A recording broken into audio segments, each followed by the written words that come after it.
పని అందరికీ రాకపోవచ్చు, నేర్చుకోవడం ద్వారా వస్తుంది. ఫస్ట్ మనం ఏం చేస్తున్నాం, మన మైండ్లో చిత్తశుద్ధి ఉందా లేదా అన్నది కదా ఇంపార్టెంట్. ఇప్పుడు చుట్టంతా రియల్ ఎస్టేట్ వాళ్ళని పెట్టుకొని, ఏ సిచ్యువేషన్స్ మీద తెలంగాణ మీద అవగాహన లేని వాళ్ళని పెట్టుకొని ఏ పని చేసినా గట్లనే ఉంటుంది కదా. కాదండి, వాస్తవానికి నీకు ఆలోచన రావాలి కదా ఫస్ట్, ప్రజలకి మంచి చేయాలి అనే ఒక ఆలోచన నీకుంటే ఏదో ఇవాళ కాకపోయినా రేపైనా జరుగుతుంది, కొంత ఆలస్యం జరగవచ్చు. కానీ నిజం చెప్పాలంటే మనమంతా మోసపోయినాం. ఇప్పుడు గత పాలకుడు ఇవి చేసిండు ఇవి అని చెప్పి ఆయన కూడా మనతో కలిసి అన్నీ ఏవేవైతే పాయింట్అవుట్ చేసిండో ఆయన ఏది అమలు చేయకుండా ఇంకా ఘోరంగా చేస్తుండు. ఫర్ ఎగ్జాంపుల్ నేను చెప్తా, ఇప్పుడు వాళ్ళు గెలవంగానే ప్రగతి భవన్ చుట్టూ కంచె తీసేస్తున్నామని ఫోటో తీసి బయట పెట్టారు, మేము ఫ్రీ అని చెప్పి. అర్థమవుతుందా? అసలు దాని లోపల ముఖ్యమంత్రి ఉంటలేడు, ప్రజావాణిలో ముఖ్యమంత్రి వచ్చిన దాఖలా కూడా లేదు. వైఎస్ ఇద్దరికి ఇచ్చేసినట్టు బట్టికి సీతక్కని కూర్చోబెట్టి బట్టిగానే ఎంజాయ్ చేయండి. అక్కడ కూడా బ్యాడ్ రిమార్క్స్ వస్తున్నాయి. అందరూ కాంట్రాక్టర్లు వాళ్ళు వీళ్ళంతా ఏమన్నా అంటే పర్సంటేజ్లు అని మాట్లాడుతున్నారు. ఇప్పుడు ప్రగతి భవన్ ప్రగతి అనేది కాదు, ప్రజాభవన్ కాదు, అది కమిషన్ల భవన్ లాగా మాట్లాడుతున్నారు. నాకే గలీజ్. ముఖ్యమంత్రి అదే వాడి అక్కడే ఉండి అదే ప్రజావాణిని కంటిన్యూ చేసి ప్రజల్ని రోజు కలుస్తుంటే దానికి ఒక అర్థం ఉంటుండే, ఆ పూల కొట్టిందని. అంతే కదా. అయితే ఇక్కడ వెరైటీ ఏమైంది, ఆయనే ఉంటలేడు దాంట్లో, అది ఇంకో టైప్ అట్లా అయిపోయింది.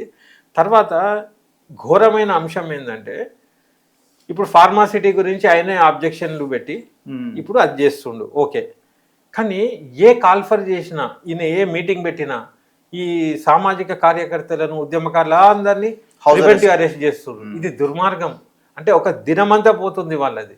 అయితే హౌస్ అరెస్ట్ లేదంటే పోలీస్ స్టేషన్లో కూర్చోవాలి ఈయన రాక కోసం. అయితే ఆ రోజు హిట్లర్ అని ఏదో మీరు అంటారు కదా.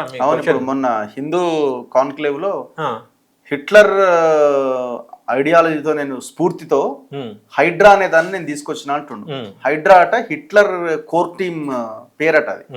సో అవతల వారిని అసాసినేట్ చేయడానికి హైడ్రాని నేను ఉపయోగిస్తున్నా, గతంలో హిట్లర్ ఉపయోగించేవాడు ఇప్పుడు హైడ్రాని ఉపయోగిస్తున్నా అని అంటాడు. అంటే ఎవరి మీద అసాసిన్ చేయడం అనేది, ప్రజల మీదనా లేకపోతే పేదవాళ్ళ ఇండ్ల మీదనా? యాక్చువల్లీ నాకు ఏం చెప్పాలనుకున్నాడో ఏం కన్వే చేసిండో మరి వేరే రకంగా అయితే కన్వే అయిపోయింది. ఇప్పుడు హిట్లర్ ఫేవరెట్ వర్డ్ హైడ్రా అనేది నాకైతే తెలియదు, అంత నాలెడ్జ్ నాకు లేదు. తర్వాత అసాసినేషన్ అనే పదం అనేది చాలా నెగటివ్ పదము. ఒక ముఖ్యమంత్రి law and order home minister అయి ఉండి అసాసినేషన్స్ ఇట్లాంటి పదాలు రాకూడదు, అది నెగటివ్. తర్వాత ఏంటంటే ఆయన ఇదొకటి కొద్దిగా నిజం చెప్పిండు, ఆయన సైకాలజీ బయట పెట్టుకున్నాడు ఆయన. నేను ఇది నిజమే చెప్పిండు అని ఎందుకంటున్నా అంటే ఆయన కార్యకలాపాలన్నీ అట్లనే ఉన్నాయి, ఉన్నాయి చెప్పుకున్నాడు ఆయన.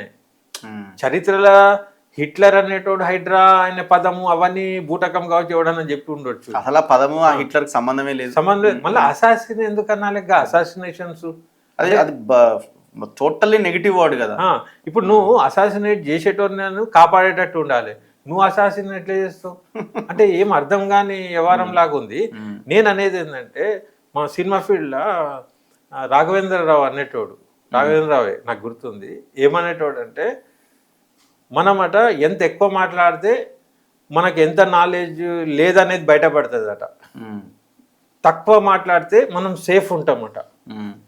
నేను అనేది అనవసరంగా మనము ఈ అసాసిన్తో ఏమైనా వస్తుందా, హిట్లర్ అనడం వల్ల నీకు ఏమైనా మైలేజ్ వస్తుందా, అసలు నువ్వు ఎందుకు మాట్లాడుతున్నావు? నేను అనేది ఏం మాట్లాడకు, లేకపోతే మంచిగా 2 మాటలు మాట్లాడు, పని చేసుకో, నా సలహా. నువ్వు మాట్లాడి నీకు నువ్వే చెడగొట్టుకుంటున్నావు. నువ్వు ఆ కాంక్లేవ్ అదేంది వేటు న్యూస్లో ఏమేమో అంటివి, అక్కడ ఒక పెద్ద చర్చ.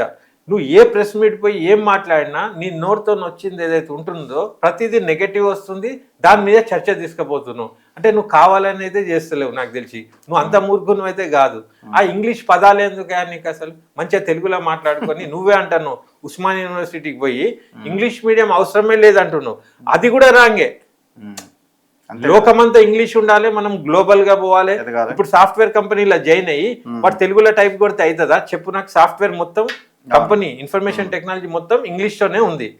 ఒక ముఖ్యమంత్రి ఉస్మానియాలో నిలబడి ఇంగ్లీష్ మీడియం వేస్ట్ అంటుండు ఒక మాట. నువ్వే వేస్ట్ అని నువ్వు ఇంగ్లీష్ ఎందుకు వాడుతున్నావు పదాలు? నువ్వన్న దానికి కట్టుబడి ఉండు.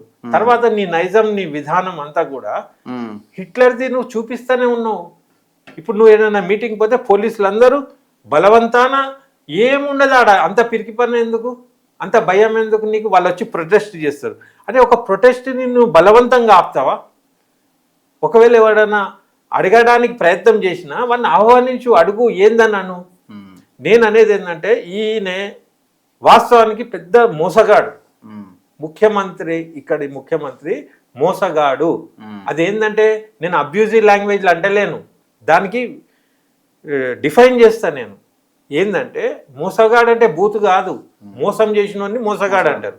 మోసం ఎట్లా చేసిండంటే నువ్వు పాలనకు వచ్చేటప్పుడు ఏమేమన్నావో అవన్నీ కూడా నువ్వు మోసం చేసేసినావు, చేయలే. తర్వాత సివిల్ సొసైటీని అయితే మొత్తం ఫ్రస్ట్రేట్ చేసి పెట్టేసిండు.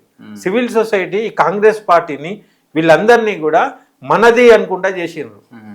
గెలవంగానే వాళ్ళందరినీ నూకేసిండు.